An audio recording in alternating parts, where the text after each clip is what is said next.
Michael Burry thinks the Fed will stop selling U.S. Treasury Bond TLT early next year. Michael Burry recently shared his thoughts in a tweet about the Fed will back off of quantitative tightening early next year. If you're watching this channel consistently, you will know that the QT process is the Fed selling Treasury bonds and mortgage-backed securities, along with telling the public they are going to raise the rate. Plus, the UK pension fund had to sell the government bond because they got margin called. All of this has driven up the US bond yield violently for 3 crazy days. TLT was oversold. RSI was at 20 before the reversal come. Looking at the yield curve, 3-month yield and 10-year yield is finally inverted. What happened to the bond market's liquidity? Will Treasury come to the rescue if this downturn continues? Will this new bear market bounce of TLT last? If Treasury Department buys back its own bonds, what will that do to the price of TLT? And of course, smash the like button. If you want to be my good boy, apply to write your first book with me. Welcome back to the Audacious Money Witch channel, where we talk about macroeconomy, stocks, bonds, and commodity markets. If you like any of these markets, you are intelligent. That's why you're here. And you know what to do, and push my button if you like what you see in today's video, because I can't push it from this side. This video is brought to you by my Patreon. If you are a good boy, go to patreon.com/magicalgoddesscheryl to add more meaning into your life. If you play your cards right and completely submit, like my good boys do, then I will take you under my wing. Author of best-selling books, Goddess Cheryl. My good boys always get rewarded handsomely. You are such a good boy. You like hearing that. You want it to be real. You want to be true. You need to be my client, don't you? Bond markets have been growing, increasingly unstable lately, causing many to warn about a possible sovereign debt crisis unfolding. A year of steep losses for bonds caused by rising inflation and Fed interest rate increases has led many of the traditional big participants, like U.S. commercial banks, foreign governments, and life insurers, to shy away from the bond market. Big financial institutions haven't been as willing to serve as market makers, burdened by the so-called supplementary leverage ratio, or SLR, which requires that banks set aside capital against buying bonds. Also, the Federal Reserve has begun cutting some of its holdings of treasuries, a process known as quantitative tightening that many fear will make liquidity issues worse. Big tech earnings is telling us one thing: the demand destruction is happening. Look at Amazon, lost 18% after earning. Look at Google, lost 10% after earning. Look at Meta, lost 25% just in one day. Even after the stock already lost 50% of its value. Advertising demand is going weaker by the minute. Of course, when the public is burning by the high inflation, paying high prices for food and energy.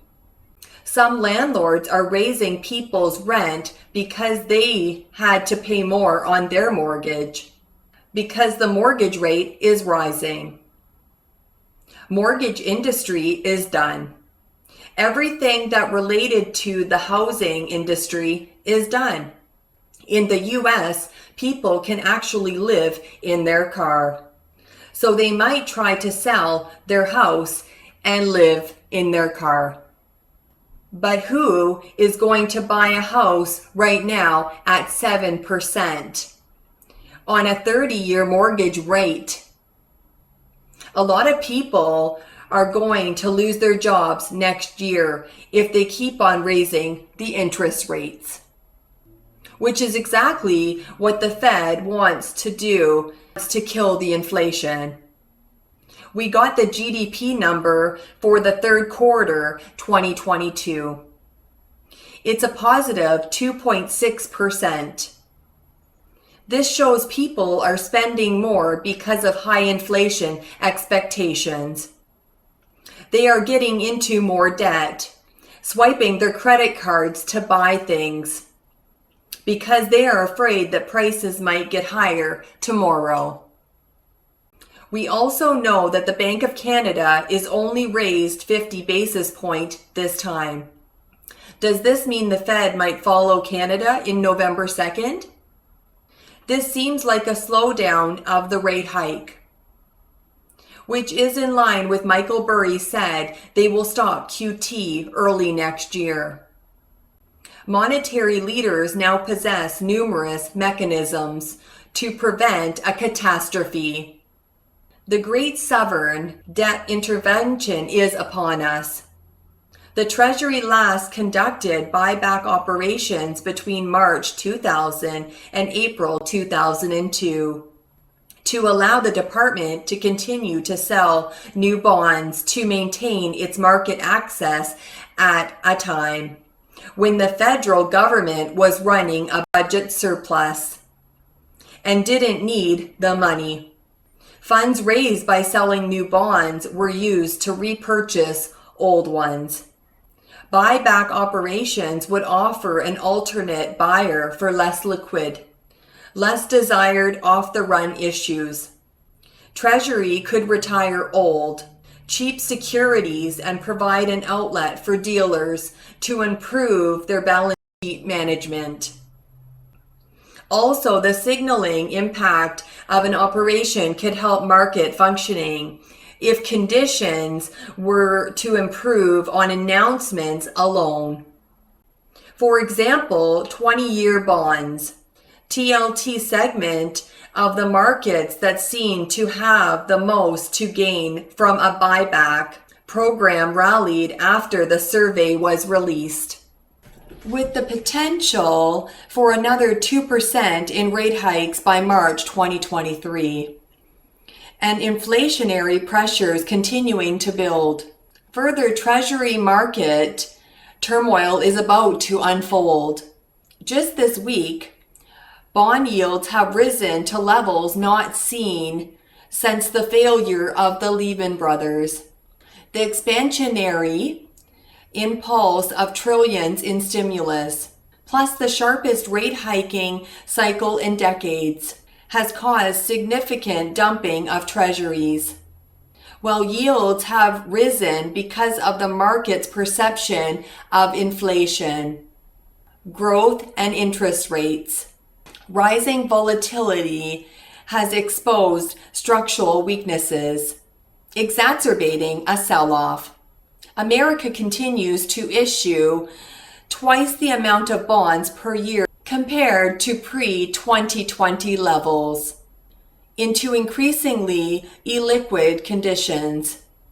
Eventually, monetary officials must intervene, and with intervention comes monetary alchemy.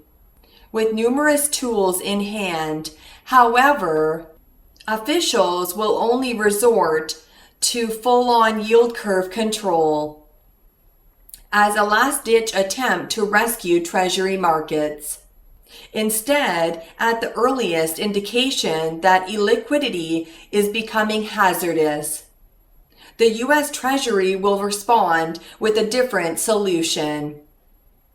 Buybacks, using funds from either bond sales or its bank account at the Fed. The U.S. Treasury will repurchase bonds in the secondary market via primary dealers such as J.P. Morgan and Nomura to improve liquidity and suppress yields. Higher bond prices equal lower yields and fewer expenses. Buybacks also earn America the added bonus of reducing interest payments on its outstanding debt. Ever since the Great Financial Crisis, GFC in 2008, banks have become balance sheet constrained. A fancy way of saying regulation has prevented financial entities from taking on too much risk in certain situations, like buying a truckload of treasuries, even if it's beneficial to the system. When bond market chaos ensues, monetary officials will modify another rule, the SLR, supplementary leverage ratio. The SLR directs banks to hold around 3 to 5% capital against unweighted assets, meaning even risk-free interbank reserves and treasuries are deemed just as dangerous as risky investments, like mortgage-backed securities, MBS. This was a reaction to the events of the financial crisis. During the subprime bubble, MBS securities were deemed so safe that banks couldn't imagine a scenario where they went to zero. What's more, banks believed they'd taken out a risk-free credit default swaps, CDS, against MBS, which would hedge them against a financial catastrophe. But as we found out, safe assets can become tainted. Both MBS and CDS needed a bailout. Not too long ago, during March 2020, even the Treasury market lay on the brink of a meltdown before authorities intervened. Fed officials will eventually start to utilize their most powerful tool, yield curve control, imposing an upper bound with the ability to create infinite amounts of money in the form of bank reserves. The Fed can buy as many bonds as they need to suppress yields in the short term based on how oversold TLT has been. A bear market rally is long overdue. In the intermediate term, a recession will happen sooner than later. TLT will get bought again when the Fed lowers rate. Now I'm going to show you my client Juliana Wood's book, Burning in the 2020 Flames, an incredible book. And my client Teddy Eazzy's book, Wicked Pussy Perfume. It is an erotic novel, such an amazing book. And my book, Mystical Dragonfly Dreams, such an amazing book again. And my book, Time Awareness and Secret Millionaire, another one of my books. You are such a good boy for watching my video right till the end. And please push my button. Bye.